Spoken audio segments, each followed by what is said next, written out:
the greatest Athenian hero was Theseus. He had so many great adventures and took part in so many great enterprises that there grew up a saying in Athens, "Nothing without Theseus." He was the son of the Athenian king Augeas, and he spent his youth, however, in his mother's home in a city of southern Greece. Our first scene opens with Theseus as a young man. Mother, I come to ask you your permission for me to seek my father. Will you grant me permission? Theseus, years ago your father hid in the hollow and under the stone. Items you will need to seek him. If you are able to lift the stone, then the time has come. You have grown up strong, far beyond the others, and I am proud of you. With the sword given to me by my father, King Aegeus, I am ready to seek him to Athens. I grant you permission to have a ship ready for your disposal prepared by your grandfather to take you to the Athens.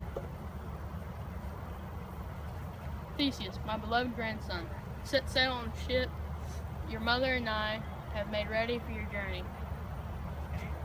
Your journey will be swift and safe. I can't do that. My journey may be long and dangerous, but to not face it would be fleeing from danger, and this is not who I am. I will travel to Athens by land to meet my father. Farewell. Bye-bye. Theseus's journey was long and very hazardous because of the bandits on the road, and he killed them all. He left not one alive to trouble future travelers. Theseus's idea of dealing with justice was simple but very effective. What each criminal had done to others, Theseus did to him. His reputation grew as he traveled across Greece, freeing the people of the horrible bandits. By the time he reached Athens, he was known far and wide as a hero, and was invited to a banquet by King Augeas, who was unaware that Theseus was actually his son. Medea, I have invited a young man by the name of Theseus to a banquet tonight in his honor. My men tell me he is known throughout Greece as a hero for ridding the country of scoundrels and criminals. He is becoming a beloved figure to all of Greece. My king, I have heard of Theseus and how favored he is by Grecians everywhere. I am afraid for you, King Aegeus. What if he plans to come into Athens and overthrow you? If the people of Greece are behind this, what could stop him? What can I do? If I challenge Theseus or do not honor him for all he has done for Greece, my people will certainly turn on me. And also, he is the strongest, most bravest warrior in the land, and certainly younger than me. I am not sure I would be able to win a fight against him. I have a plan, my king. Do you trust me? We will invite him in and toast to his bravery and valor. Only you and I will know that we have poisoned his drink. After this, we will not have to worry about him betraying you or any of the treasure. I will poison his cup and ask that we toast him. He will not have the chance to betray you, my king. Leave it to me. I will trust you, Medea. Bring out the hero Theseus! Thank you for the invitation, my king. It is an honor to meet you both. It is I who thank you for your bravery and gallantry throughout Greece. Your reputation has spread throughout Greece, and our travelers now have you to thank for their safety. Why don't we all drink to Theseus, the new hero of Greece?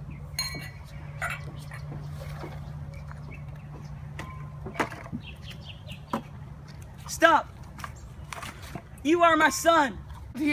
I traveled here to find you, Father. King Minos of Crete was a powerful and feared king.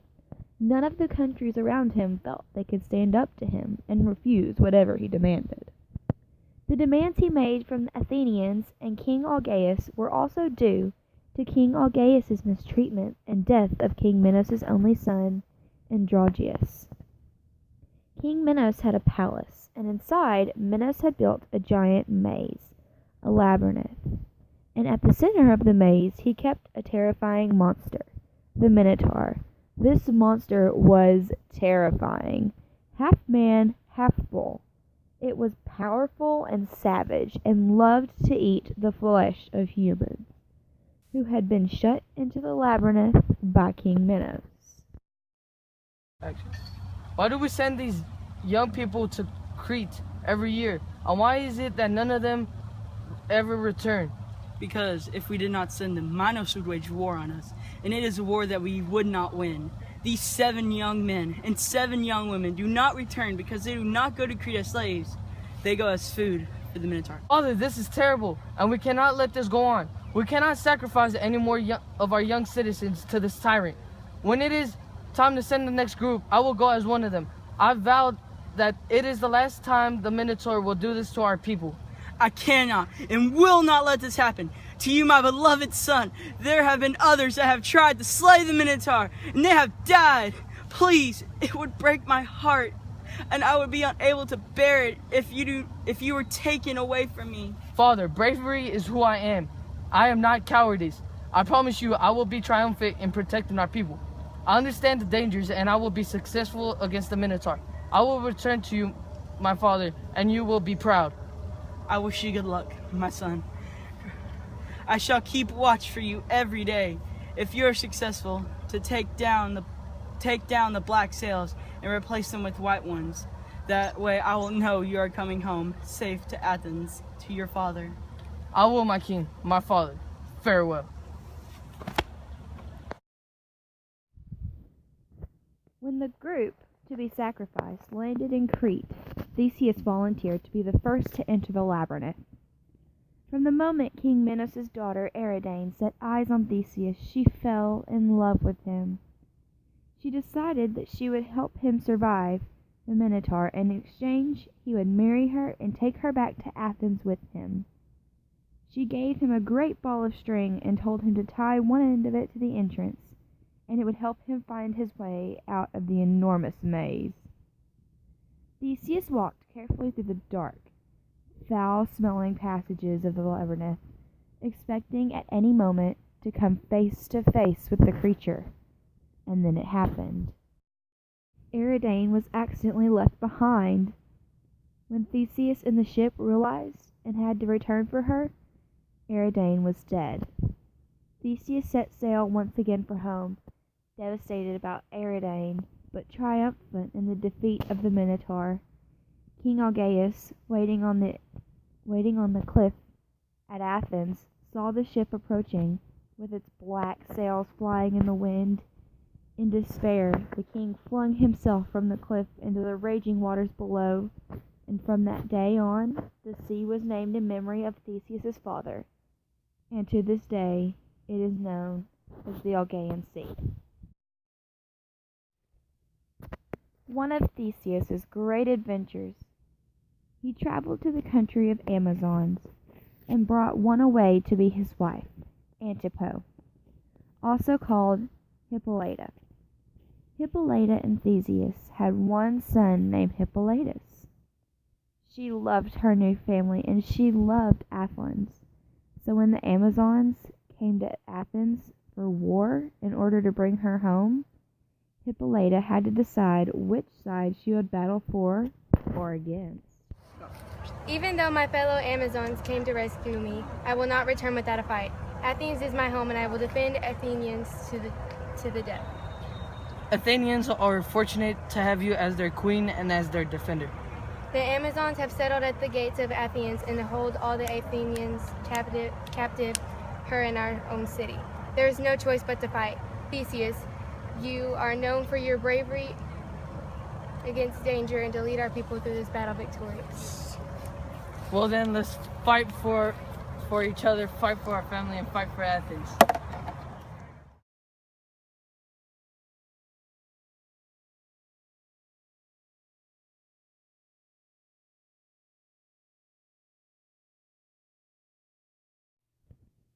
Hippolytus has grown into a young man, and his father, Theseus, has taken a new wife, Phreda. Hippolytus has taken a vow of chastity and refuses to worship the goddess Aphrodite, but instead he chooses to honor the goddess of the hunt, Artemis. This makes Aphrodite put into motion a plan for vengeance against Hippolytus.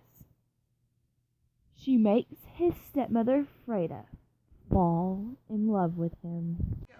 Please let the others know where I am. I'm going to the courtyard to kneel before the statue of Artemis, the pure goddess of the hunt, and honor her for her protection and her purity. My lord, the goddess Aphrodite asks that you worship and honor her. Aren't you frightened that you will anger her? Her vengeance and wrath is something to be feared.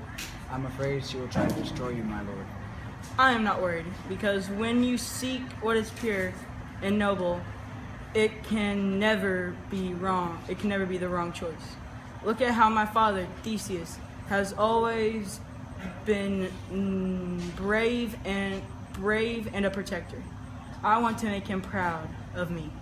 I understand, my lord. I just do not think it wise to anger Aphrodite in the process. My lady, you must eat. You haven't eaten for 3 days, and I'm worried for your health. You haven't slept, you haven't eaten, and I know there is something gravely wrong. Won't you trust me and tell me what problem is disturbing you? I must tell you so that you can help me. I am desperately in love with Hippolytus, and rather than be disloyal